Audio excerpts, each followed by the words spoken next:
G'day guys, it's Mark here from North Oz, and in today's video I have a bit of a different topic for us. We're talking about preparation for an emergency. So in my case, I'm preparing for Tropical Cyclone Jasper, which is set to cross as a severe tropical cyclone over here in Cairns, and that's going to happen in a few days. So I was getting everything ready, I was preparing with my dad and my family, and we're having a look and we're thinking, well, you know what, there's actually some really good tips that might help you guys out there if you find yourself in a similar situation. So we're going to be talking about that now to keep yourself, your friends, your family, your community safe during this very stressful time. Let's get stuck into it. The very first tip I have for you guys is don't stress, assess. So the very first thing that people do when tropical cyclone comes around, because they don't come around very often, is that they start freaking out. They go out, they buy stuff that they don't need, and then they end up spending hundreds of dollars, sometimes even thousands of dollars. Yes, I have seen that. And they end up with all the stuff that they don't need. They're not going to eat, they're not going to use.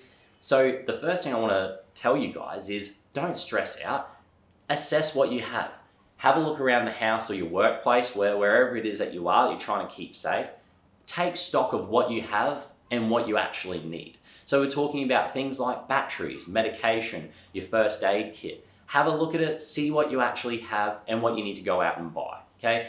Water, do you have access to water? Do you have some containers that you can fill up? Okay, these are kind of the first things that you're gonna do. You're gonna walk around your house, make sure you got enough food and types of food that you will actually eat. So I'm talking about not, heaps and heaps of tin baked beans. That's not going to be helpful at all for you, a week from now after the tropical cyclone or whatever emergency you have has passed. So have a look at the food that you actually will eat. And especially over the next week, think about if all the roads are cut off, how will I be able to feed myself and my family for a few days if the supply is cut off from the supermarkets. So those are the first things that you need to do. You need to go around, have a look inside your house, see what you have, your medications, your first aid kits, all that sort of stuff. Then what you're going to do is you're going to go around your workplace or around your house and you're going to have a look and see if there's any dangers or anything that you, again, need to go out and buy. So at this point, you haven't gone out and done anything, you haven't bought anything. You're just making a bit of a list. So for me, I'm quite lucky actually. I just finished trimming the trees around my house. So I actually don't need to trim any of the trees around my place. But that would have been one of the things I would have walked around and had a bit of a look and thought, you know what? That's actually overhanging near my roof. That could fall down. For me, we've just got some light wispy trees around. So if anything, it's actually probably just would have been a bit annoying every time we had a bit of a gust of breeze. The branches were rubbing against the roof. So I've trimmed them already. And when the winds pick up, that can actually be something that can be really annoying, and that's part of your comfort. So you have to think as well a little bit about your comfort as well. Loose items around the place. Do you have a lot of spare tires and rubbish, timber, off cuts, all that sort of stuff? If you're like me, where you work on your car a lot and you've got all these bits and pieces outside from previous projects, it's time to tidy them up, chuck them in the garage or go for a run to your local tip or your dump.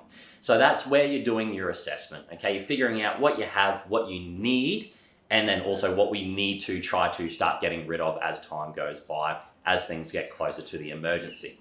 Now, that's the very first thing you want to do, is your assessment. So the next thing we're going to look at now are kind of like your 4 pillars. So we've got your food, your water, your power, and your safety.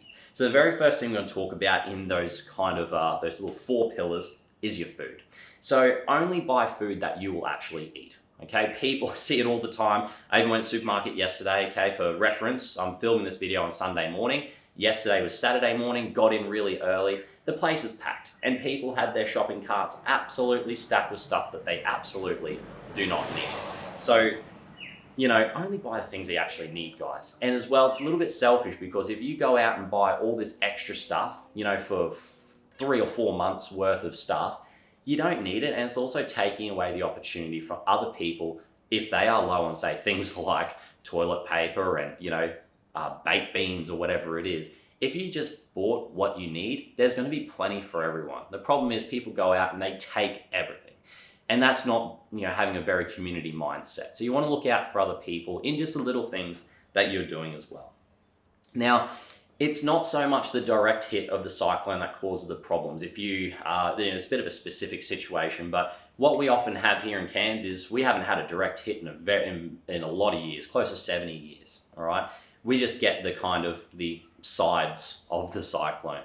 But that can also be dangerous too, because of course you get the winds and you also get the rain. But what happens as well, and this is where it links to the food, is that the roads flood quite easily, okay? Especially down south, the higher up you are, the more chances you have of flooding along the road. So if those roads do flood, then you're going to end up with, a shortage of food, maybe shortage of water as well, like in the bottles and that, and also potentially shortages in medication as well. So these are things that we kind of going on and we're talking about.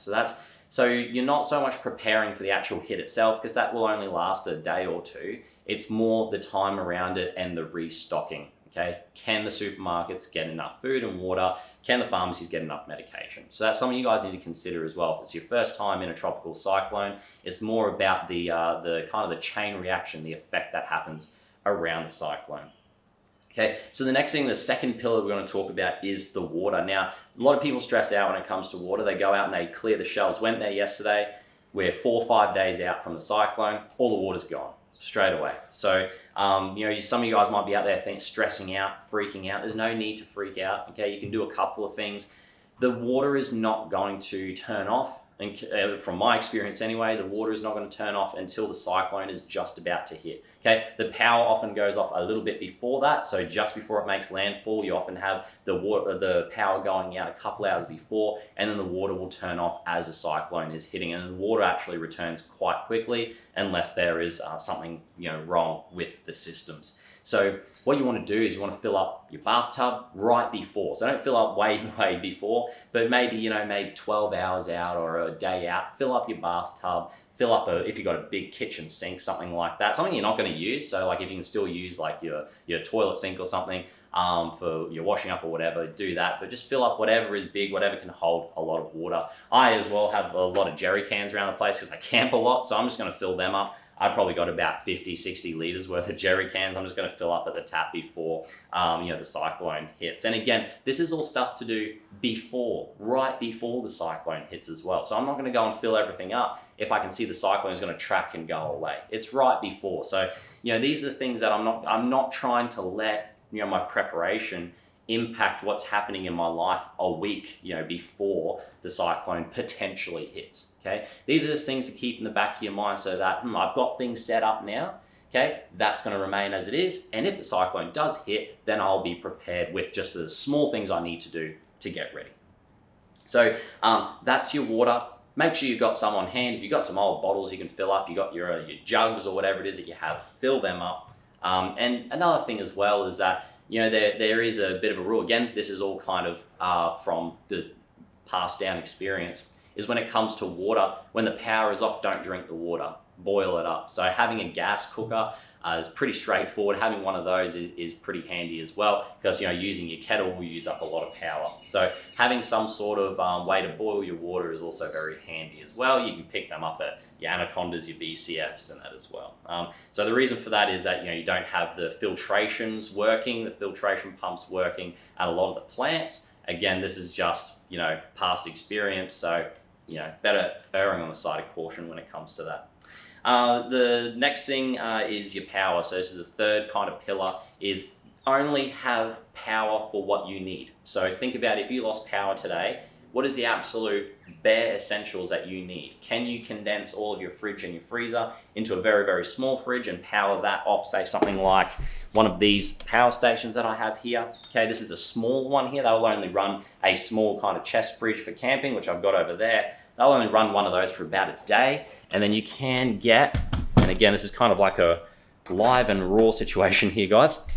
You can get one of these bad boys as well, which will run your fridge for about 3 or 4 days. And then you can hook it up to solar as well. So I've got over here, I've got a solar panel that I can hook up, and that will give us power for quite a long time as well once that sun comes out. Okay, so you've also got your gas cooker as well here. Don't think that you need to run your microwaves and your induction cooktops.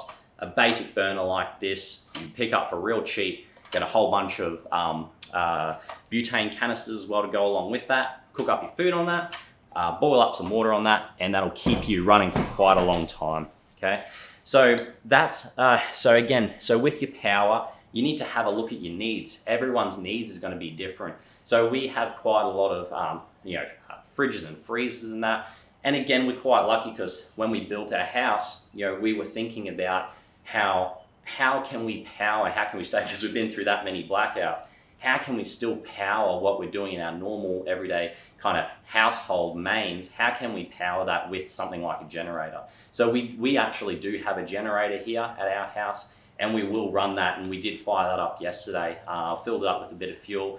Again, servicing is a big thing. We had to service that. We do service that every 3 years or so, making sure it's still running. We don't leave any fuel in it as well. So things like that, it's old and you got to stuff around with it. Fired right up yesterday, first go. So having a good quality generator is pretty helpful. So on your kind of list of things, and kind of your scale of power, some people can get away with just batteries, okay? Maybe they might not have a lot in the fridge and they can let it go off, okay? And the freezer. They might be able to let it go off, all right? Then your next step, you got your batteries, you got your kind of bigger batteries like your power stations, okay? And then you got your bigger power stations. So you got your 20 amps and like your 100 amp and 120 amp hour batteries.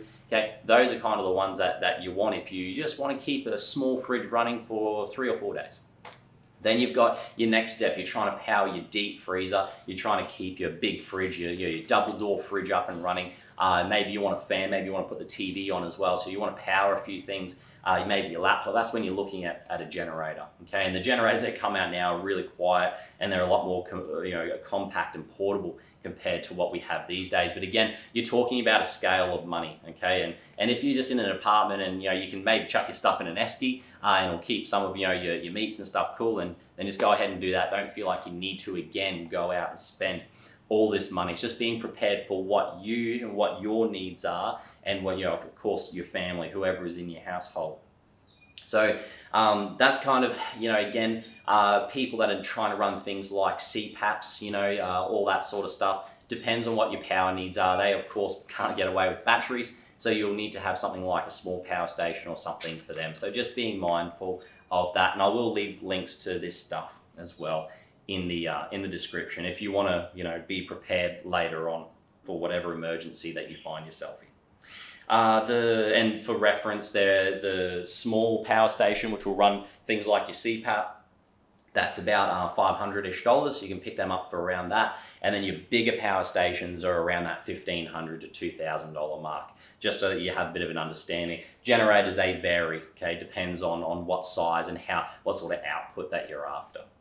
So the last thing I want to talk about, and I'm not trying to cut this video up too much because I do have a bit of prepping to do myself as well. But the last thing I want to talk about, guys, is safety. All right. Now, often overlooked. Everyone goes to the supermarket and start buying the things that they don't actually need, like your 1,000 tins of baked beans and SpaghettiOs, and things that no one's going to be eating after the cyclone. So. But what they do miss out on is their safety. So do they have a nice compact grab and go first aid kit that's got everything in it? Okay, this one's got a little knife on the outside. It's got a pen on the side. Okay, you got yourself a torch on there as well. And then on the inside is, going to be for major injuries. I've got another first aid kit as well, which is more for your minor scrapes and bruises and burns and things like that. Okay, just because you're in the middle of a cyclone and you're safe inside your house doesn't mean that you can't still burn yourself on like the cooktop and stuff like that. So just be prepared for that one as well. Okay. In terms of your safety and that, you want to be going around making sure that you flip your tables upside down, you've roped together as much as you can, push it all against the corner of your patios, bring as much stuff inside as you can. Okay.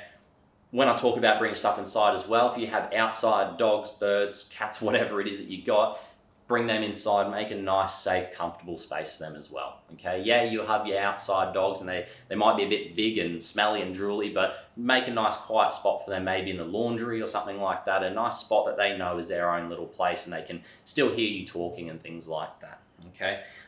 So rope is obviously a really important thing as well for trying to keep your fences together, okay? Keeping all your furniture nice and close together, tie all that stuff down as much as you can, because all that stuff can become projectiles, okay? Not so much the wind that's going to push your windows out, it's more the projectiles around and the objects around your neighborhood that will become projectiles through your window, okay? You want to keep a basic radio around. You can buy a very, very cheap radio. We've got a little small one, runs on AA's, just in case, your internet, your phones and that go out. It's your kind of basic form of communication. A step up as well is something like this. which is going to be this is a Garmin InReach Mini, so that's just a satellite phone. So if you really do get in trouble, I'll be attaching that to my grab and go bag, which again will just have some basic medications, foods, first aid kits, things like that, and this in case I get in trouble. Okay, I can run up a hill or do whatever I need to do, and click this, which will send emergency services to my location. Now, obviously, you have to keep in mind as well that emergency services will be under quite a lot of pressure, so it may take some time for them to get to you. So those are kind of your basics. One more thing I want to add to the safety, and something I didn't have on here, is that, you know, it's safety not just for you. Okay, it's safety for your community. It's safety. Think about how, do I have a lot of, you know, old fence palings and stuff in the backyard? I don't really care if it hits my house. Well, think about the person next to you, okay? Do I have a really overgrown tree in my yard? It's not gonna fall on my fence or on my house, but it might on the person's next to you. So it's a very community mindset you guys need to have, and that's exactly what I'm gonna be doing tomorrow. I always do a day or two before the cyclone hits. I go for a bit of a run around the neighborhood and check on all the elderly folks, but also the other neighbors as well, just to see how they're going. They might be a bit unwell or something. So always check on them and see how they're going, to clear up any of the trees or any of the bushes and stuff that they have lying around. And it's good just to have a chat with them, make sure they have your number and stuff like that. It's your basic things that will actually really help in those situations. And again, just reestablishes that community, reestablishes that that communication that maybe you haven't had in the past with your neighbors at all, or you know, maybe just in recent times. It's a good little community builder as well. So I'll be doing that tomorrow morning, be going around and cleaning up everyone's yards, make sure it looks all good. Often they're pretty organized in my neighborhood, so I don't really need to do much, but it's just more just checking in more than anything. So I'm sure I've missed something, because I've tried to do as much of this video in one take as possible. I sat down last night and wrote myself a little bit of a list, so I'm sure I missed a few things. There's things like we used to do in the past, like taping up windows, but we never had much success with that. You know, trying to keep the glass from shattering, all that sort of stuff. So yeah, there's your own things that you might do as well. That's great. If you guys have your own tips that you have for the community, put them down in the comments section where we can help each other out. And guys, the most important thing as well is just stay safe out there. And don't stress. I know I probably started with don't stress and then stressed you out with all the things you need to do, but come back to the point of don't stress. You know, these are all things that you can do in little bits. Don't let it consume your life. Just be prepared. Make sure you got everything ready to go. So guys, please stay safe out there. Talk to your neighbors, help out your community, and guys, I'm gonna leave it there. Best of luck out there. Yeah. Let's stick together as a community, and look forward to sharing with you, hopefully just a normal video next week, and hopefully the cyclone misses everyone, just goes back out to sea and becomes a fizzler. And yeah, the next week will be a normal upload. Guys, that's it. I'll see you down in the comment section. Stay safe out there, and see you next week. See you then.